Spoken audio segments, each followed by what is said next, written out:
સંયુક્ત સંચાલન સમિતિના નેજા હેઠળ 1મી મે અમે આંદોલનની નોટિસ 5-6 મુદ્દાના કાર્યક્રમથી આપવામાં આવેલી અને એ 5-6 મુદ્દાના 25 દિવસ થઈ ગયા, ત્યાં સુધી કોઈ નિરાકરણ આવેલા નથી. તે નથી કોઈ અમને મેનેજમેન્ટ બોલાવ્યા. એનો પહેલો મુદ્દો છે અમારો કે જે અત્યારે માનનીય મંત્રી શ્રી ઉર્જા મંત્રી શ્રી ઋષિકેશ પટેલ સાહેબ અને માનનીય રાજ્ય કક્ષા મંત્રી શ્રી કૌશિકભાઈ વેકરિયા સાહેબ એમણે જે કીધું છે કે ભાઈ મેન્ટેનન્સ નું કામ કરાવડાવો અને ચોમાસા દરમિયાન વીજ પુરવઠો જળવાઈ રહે તેવી એમણે ચિંતા કરી. અમે આ ચિંતા 1 મહિના પહેલા મેનેજમેન્ટ સામે રજૂ કરી કે ભાઈ જે ટેકનિકલ સ્ટાફ છે એને મહત્તમ એના મેન્ટેનન્સ ની કામગીરી માટે પરવવા જોઈએ, નહીં કે બીજા બધા જે સ્માર્ટ મીટર બદલવાના કામ છે, સ્માર્ટ મીટરના બિલોની વેચણીના કામ છે અને એના ઉપરાંત અત્યારે સોલાર રજીસ્ટ્રેશનના કામ છે. આ બધા કામોને ડાયવર્ટ કરવામાં આવે છે, જેના કારણે મેન્ટેનન્સ જેટલા પ્રમાણમાં જોઈએ તેટલું થતું નથી અને એના કારણે આવનાર ચોમાસા અને વાવાઝોડાની પરિસ્થિતિમાં ઘણી બધી લાઈન ફોલ્ટ થાય અને ઘણા બધા જગ્યાએ અંધારા ઉલેકવા પડે તેવી પરિસ્થિતિનું નિર્માણ થાય એવું. અને MGVCLમાં ઓલરેડી GSO4 પ્રમાણે જે સ્ટાફ હોવો જોઈએ તેનાથી ઘણો બધો ઓછો સ્ટાફ છે. જુનિયર ક્લાસની ભરતી છેલ્લા કેટલાય ટાઈમથી થતી નથી. 500 જેવી જગ્યા ખાલી છે અત્યારે. જુનિયર એન્જિનિયર જે છે એની 30 જેવી જગ્યા ખાલી છે. આમ અત્યારે ઓલરેડી સ્ટાફ શોર્ટેજમાં અને એ ઉપરાંત અત્યારે ચૂંટણીના સમયમાં પણ અમને કામગીરી સોંપવામાં આવી હતી.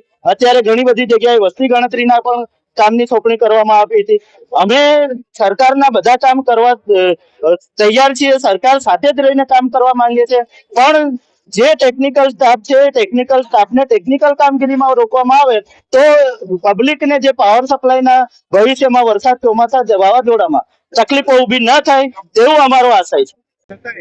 અમારા કર્મચારી પાસે લગાડવામાં આવે છે, બરાબર છે. બીજી વસ્તુ કે આજે એ સ્માર્ટ મીટર લગાડવા પાછળ મેન્ટેનન્સ ના નામે ઝીરો થઈ ગયું છે.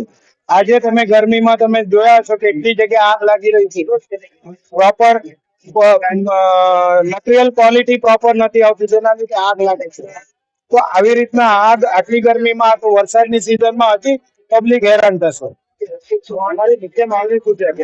મુખ્ય માંગણી કે આજે તમે સ્ટાફ શોર્ટેજ છે, સ્ટાફ પૂરેપૂરો આપો, કર્મચારીઓને સાંભળો, કર્મચારીઓની રજૂઆત સમજ પ્રયત્ન એ કરો કે સ્વીકારો કે શું કહેવા માંગે છે. આજે નાના કર્મચારીઓ એમ કે છે સાહેબ મેન્ટેનન્સ કરવા દો, મેન્ટેનન્સ નથી, પબ્લિકમાં નાના કર્મચારીને જવાનું છે, સમજ્યા?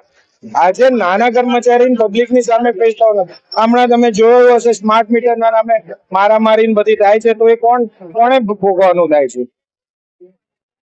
બરાબર. આજે કૌશિક પટેલ સાહેબે પત્ર લખીને જણાવ્યું કે વરસાદની સિઝનમાં પાવર સપ્લાય સ્ટેબિલિટી રાખજો, પણ જો આવી રીતના મેન્ટેનન્સ વગરનું રાખશે તો કઈ રીતે પબ્લિકને સ્ટેબિલિટી પાવર સપ્લાય આપવાનું?